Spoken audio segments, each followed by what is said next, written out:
১৬ বছর ধরে চার দেয়ালের কারাগারে বন্দী। সময়ের নিষ্ঠুরতায় হারিয়েছে জীবনের রং, ভালোবাসার মানুষদের স্পর্শ। অচেনা হয়ে গেছে নিজের পরিচিত জগৎ।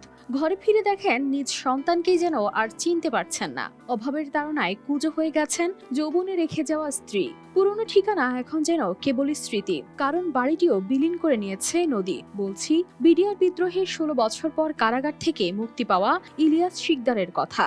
মাদারীপুরের শিবচরের ইলিয়াস শিকদার ছিলেন বিডিআরের সুবেদার। চাকরি জীবনের ৩৪ বছরে পেয়েছেন বেশ কয়েকটি পদোন্নতি। ২০০৯ সালের পিলখানায় ভয়াবহ বিদ্রোহ তার জীবনকে করে দিয়েছে তছনছ। নিজেকে নির্দোষ দাবি করে ছাড়া পেয়েও যেন পেলেন না, আটকে গেলেন বিস্ফোরক দ্রব্য আইনে। অন্যদের সঙ্গে আসামিও হতে হয় তাকে।